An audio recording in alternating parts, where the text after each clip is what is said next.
Are you wondering why most realtors quit? Let's talk about it.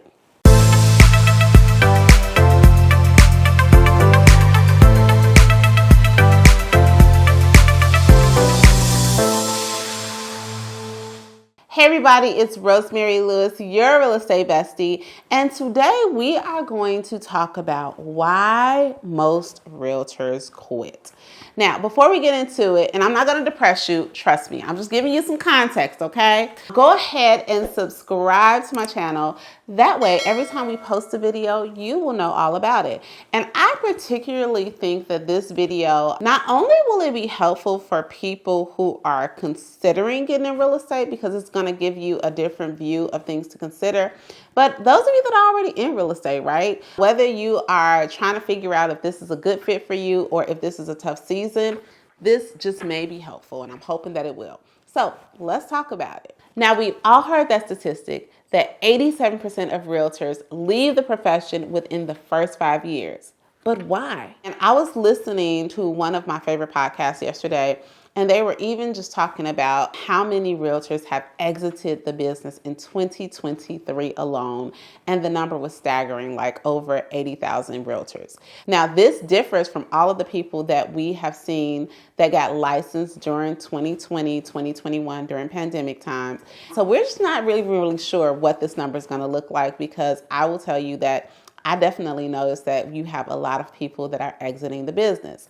But for those of you who, it seems like it's not that hard of a job, or even if you are excelling in real estate, right? You might be wondering, like, why are these folks quitting the business? And I'm going to just share with you a few reasons why most people quit and decide that maybe this was not the best place for them.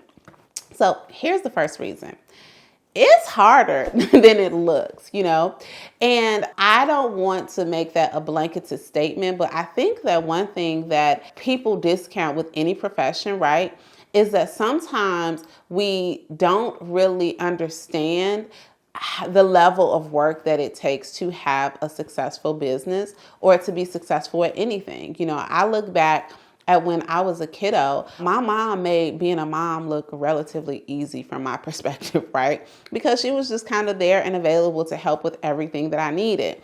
And now that I am a mom and I'm balancing, making sure that I am both supportive, but also, making sure that my kids are accountable and provided for. And, she set me up. I'm not gonna say she set me up for failure, because she definitely gave me some wonderful tools, but she made it look a lot easier than it is. And I think that is truly what happens in real estate.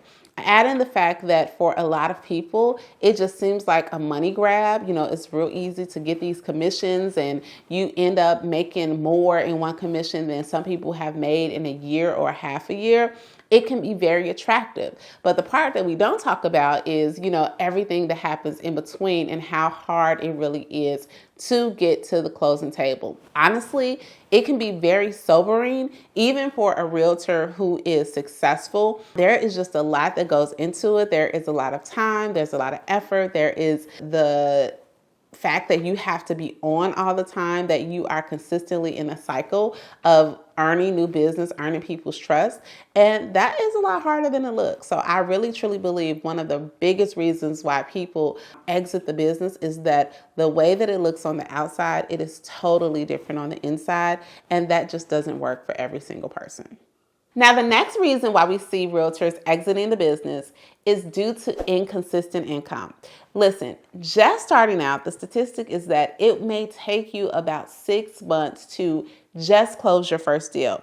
But one thing that I don't see a statistic for is how difficult it really is to have consistent income. Now, I am proof that you can build a predictable real estate business that will consistently not only take care of your needs, but supply you with a whole lot of your wants.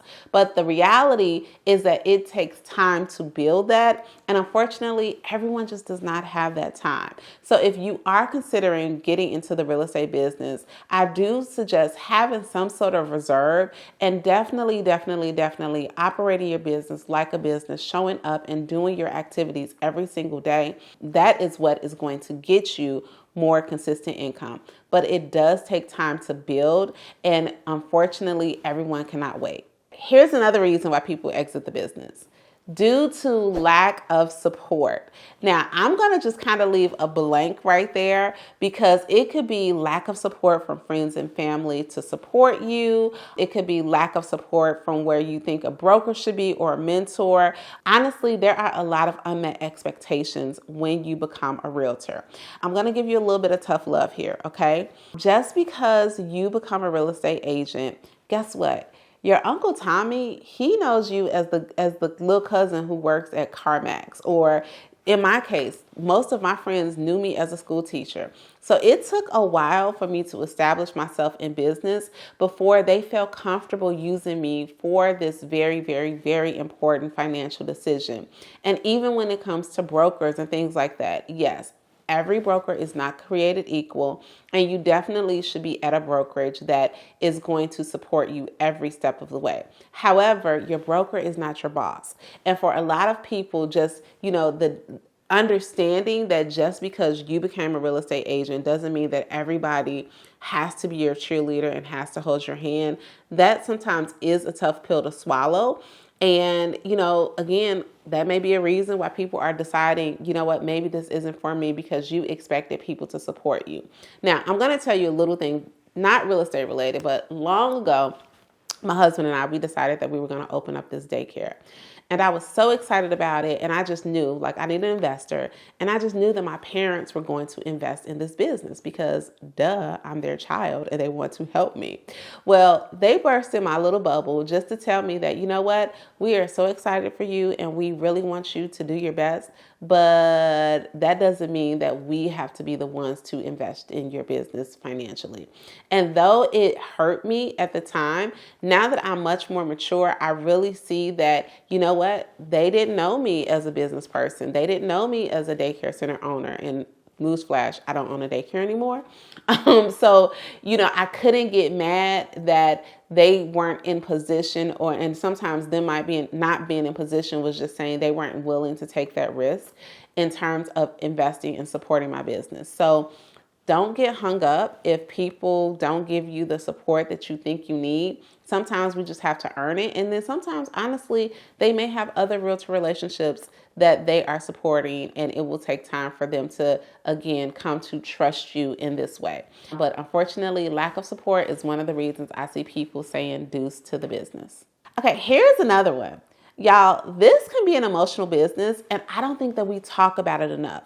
I promise that I'm not trying to make this a Debbie Downer video, but I definitely want to give some perspective because your emotions can run high from, client expectations to trying to figure out how to make it all work to just having all of these hard conversations. And right now, as I'm recording this video in the fall of 2023, we're having a lot of hard conversations with clients about interest rates and, homes being on the market and price reductions. And for a lot of people, especially those of us who don't love confrontation, that can be a difficult thing to do. When you decide to become a real estate agent, you essentially decide to become a problem solver. And it can be a lot being that person who is solving these problems. That can be from, why someone didn't show up to a showing to a closing falling out just a few hours before closing. So having these hard conversations and just trying to show up, it can be taxing emotionally. And I just think that some people are like, this ain't for me. Let me just go back to this job and clock in where when I clock out, I can leave it there. And that is truly a better fit for them. So that's definitely one of the reasons why I think that once people get into it, they decide, I don't want to be on this emotional roller coaster any longer. I am out. And here's the last reason. Y'all, sometimes it's just not a good fit, right? And I do think that in life, we can have, there is this whole thing about deciding that something isn't good for you anymore. And that's why I don't like it when that statistic says 87% of real estate agents fail. Because how do I know they failed? How do I know that they just didn't make an informed decision to say, this just is not the best fit for me. And because it's not the best fit for me for whatever the reason is, I am deciding to step back. I can think of friends that I know that, were real estate agents for some time and then they decided to leave the business. As a matter of fact, that was me, right? I was originally licensed in the early 2000s, and with starting a teaching career, with being newly married and building my family, it just was not the perfect time for me to be a real estate agent. So I don't feel like I failed. I feel like I decided that the timing wasn't right. And when the timing was right, I came back better than ever. Now, I'm not telling you to throw in the towel, right? Because for a lot of us, the list that I gave you today just really helps you to understand what to expect. And when you know what to expect, then you can better prepare for it. But if you truly are in a season where it's just like, you know what? This isn't the best fit for me and I'm not going to be able to show up as my best self, then you definitely might want to have a hard conversation with yourself to figure out how you want to shift. Because like I've said before, being a real estate agent, you take on a lot of roles. It's just not opening doors. It's just not being, looking cute on the internet and connecting with people, but it really is being an advocate for them in one of the most important decisions of their life. So if you are showing up every day and it is draining you and it is not serving you and it truly, truly is not where you belong, then I think that there is nothing wrong with making the decision that, you know what, I'm going to step to the side and find out where my gifts are going to be best used. Now, if you made it to the end of this video, first of all, I feel like I should have had on all black, but no, seriously. If you made it to the end of this video and you are not subscribed to my channel, go ahead and subscribe because apparently we keep it all the way real over here. And speaking of keeping it real, did you know that we have a whole podcast? I know usually people are YouTube people or podcast people. I'm both, okay? So if you are like me and you enjoy podcasts and you want to throw your real estate bestie in your ear while you're showering, going to listing appointment, or doing whatever you're doing, check us out at Real Estate Bestie. And we would love for you to join our community on Facebook. It is rosemarylewis.com/Facebook. We keep it real. We have fun pop-up Zooms. We have activities. We have events. You definitely want to be a part of it. And I'll talk to you soon.